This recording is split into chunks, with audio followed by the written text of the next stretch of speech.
For more on this, I'm joined by John Kavulich, Senior Editor for Outcome Modeling Analysis at Issue Insight. John, thank you for joining us today. My pleasure. John, there's now little expectation that the Ukraine Prosperity Plan will be unveiled at Davos. We've seen this Financial Times report that quotes one official saying, "Nobody is in any mood to stage a grand spectacle around an agreement with Donald Trump right now." So as disputes over Greenland and the proposed Board of Peace overtook Ukraine on the agenda, in practical terms, what does that shift mean for Ukraine right now? Well, unfortunately, President Zelenskyy has gotten used to being overtaken by events, whether it is Gaza and Israel, whether it's Syria, whether it's China, North Korea, interests relating bilaterally with the U.S. and Russia. So he doesn't like to be pushed aside, but he's used to it. In this particular case, this $800 billion fund was pretty much nonsense from the get-go. It was simply created as a means to entice President Trump, who always likes the biggest, the best, the finest, number one, et cetera, et cetera. So it really wasn't based on any realistic perspectives. It was just performative. It was optics. In terms of the greater issue, which was a discussion that was designed to be had within Davos about security guarantees, about the future role with respect to the United States and NATO as it relates to Ukraine, that was more important, but still, there was not going to be anything substantive coming out of Davos. So President Zelenskyy, said for the last several days that he was going to be remaining in Ukraine because of the attacks by Russia, which have been substantial, systemic, systematic, and devastating.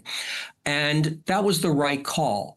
Now, President Trump, in his speech, sort of blurts out that he's going to be meeting with President Zelenskyy, and now President Zelenskyy is coming.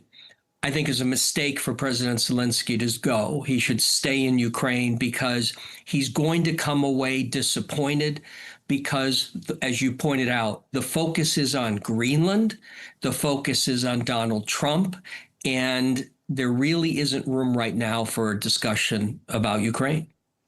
So you touched on that point. There were competing reports over the presence of Ukrainian President Volodymyr Zelenskyy at Davos, because some reports say that he will not attend the event without anything concrete to sign here. So does going or not going, does this risk making Ukraine actually look sidelined at a moment when visibility matters for a peace agreement between Ukraine and Russia?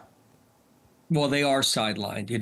That's in the ethos. That's not debatable. The challenge for President Zelenskyy, and it's sort of which is least bad as opposed to which is good.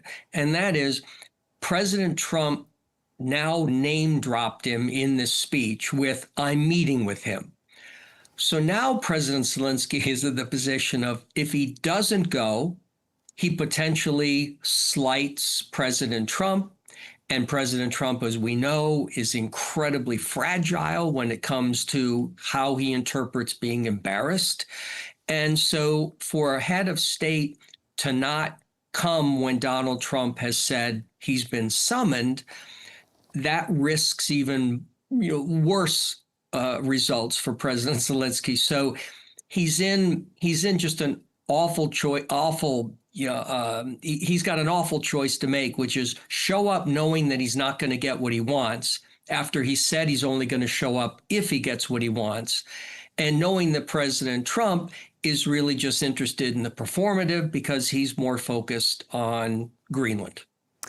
And from Moscow's perspective, what's the takeaway here from this Davos moment? Do they actually see something here as a Western distraction, Western division, or Western fatigue? Does this actually strengthen their position here? All of it: distraction, division, fatigue. From if you're in the Kremlin, you're hopping around, you're happy. If you're in Beijing, you're hopping around, you're happy. If you're in Iran, you're hopping around, you're happy. And even President Maduro sitting in the detention center in New York's probably happy too. But the reality is that there simply isn't. There isn't as much depth here as I think people want to believe there is. President Trump made some, interesting and often telling statements. I mean, when we listen to him giving one of these speeches, it very much is just his brain's opened up and we see how it functions. And he said some things that, for the Russians aren't necessarily all great. For example, he talked about, with Greenland, with NATO, I don't like to defend things I don't own. Well, NATO is defending what you don't own. By definition, there are 32 members and they are supposed to defend each other, even though they don't own one another. They're not shareholders in each other. And then secondly, and this goes a little far back to his first term, his company had a lease. They did not own, but they leased, ironically, from the federal government, a property in Washington, D.C., near the White House, old post office building. They turned it into the Trump International Hotel. And eventually, the hotel didn't do well, and they sold the lease, even though they made money on it. But he invested in a building that he didn't own. He invested in a business to grow it and make it better, that at the end, he didn't own the structure.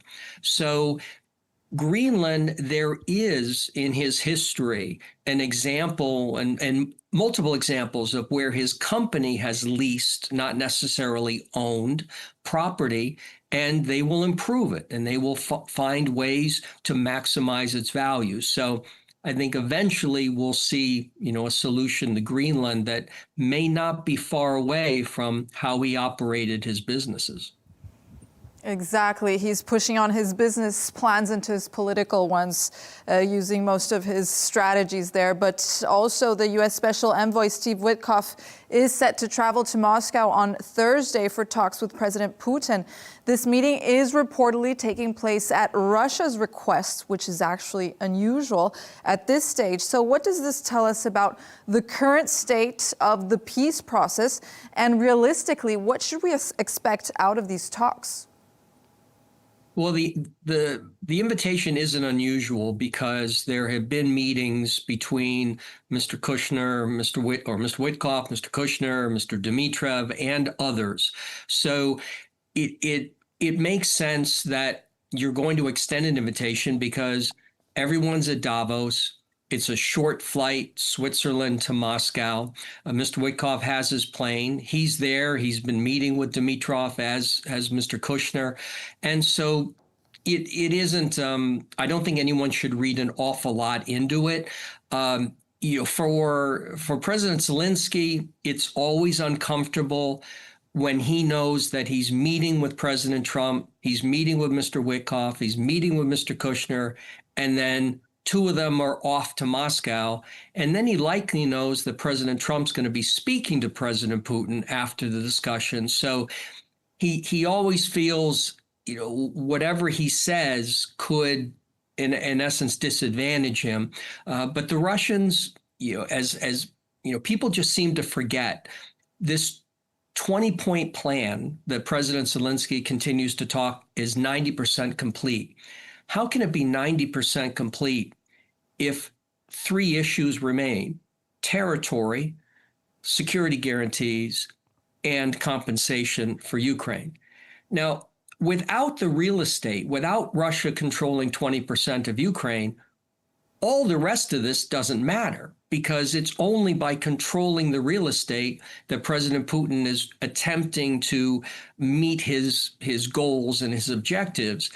And the Ukrainians have held him to that. But that's the most important question that has to be answered by the Ukrainians. So when he says he's got 90% completed, it really isn't. And the Russians right now, they get a vote. And people often forget that when, presented with a 20-point document, President Putin gets a vote on that. And I'll sum up in this regard that one of the items in the 20-point plan is about Ukraine becoming a member of the European Union. And part of it is within 2 years or 3 years, an expedited process, et cetera. That has no reason to be in this document, because even though Russia does care about Ukraine and the European Union, because it matters more, they're not going to block it. But by putting something into this document and presenting it to the Russians, you're now giving the Russians an ability to negotiate it. So problem with this 20 points is that you could really get down to maybe 5 that really matter. The rest, all it does is create more opportunity for the Russians to say, okay, you want European Union membership, but maybe we now want this. And now here we go with the ping pong ball of diplomacy. John Kavulich, thank you for joining us today and for your perspective on this.